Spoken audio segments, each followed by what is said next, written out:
Ito si Oheb, ang gold laner ng Blacklist. Ginamit niya si Beatrix sa MPL Philippines Season 14 laban sa TNC. At sa video na ito, ipapakita ko sa iyo kung anong item at emblem ang gamit niya kay Beatrix ngayong Season 34. Para sa kanyang full build, first item, Blade of Despair, Malefic Roar, Hunter Strike, Demon Hunter Sword, Athena Shield, and Immortality. Para naman sa kanyang emblem, gumagamit si Oheb ng Assassin na may Trill, Master Assassin, and Quantum Charge. Narito ang highlights kung paano niya gamitin si Beatrix sa MPN Philippines Season 14 regular season. Laban natin, i-comment nyo na rin yan. Correct. Napaka-importanting malaman na natin ang kasagutan, pero immediate first down to Lord JM na na-force ang Purify. At napakaganda doon nung naging implosion play, kaso may sagot na Netherrealm mula sa TNC. But still, first blood, mapapasa kamay ni Oheb at makakakuha ng isa pa, si MP the King. Lord JM hindi rin papahuli. And 3 members down yun para sa side ng TNC. Hahanap pa yata ngayon ng bawi si Kuzen. Pero sabi ng Blacklist, hindi namin yun nahahayaan. Isa lang ang mawawala at si Perks yun. At biglang nabaliktad ang sitwasyon ng laban mo kasama the lane. Kung Zen ay mamamatay na rin, hinahabol nila dito. Pero wala nang ginagawa ng Blacklist. Pero nandun nga pala. Ako nga pala, si the Filipino Sniper. Oheb with the Beatrix sniper shot. And Blacklist International biglang binaliktad yung sitwasyon ng ating laban.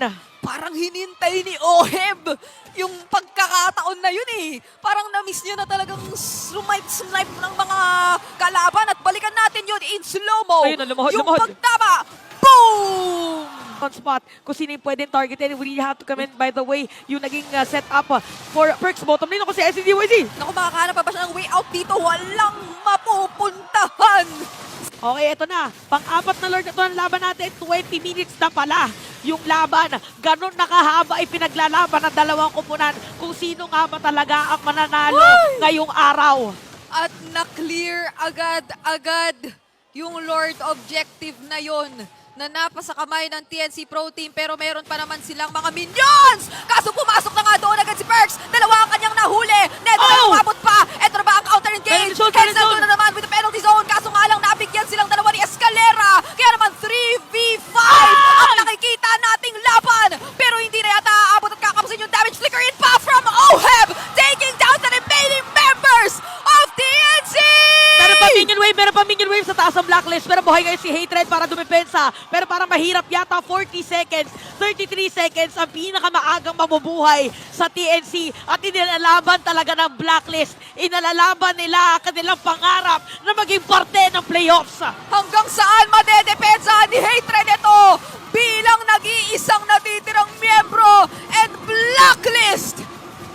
Sila na ang magwawagi! Blacklist International.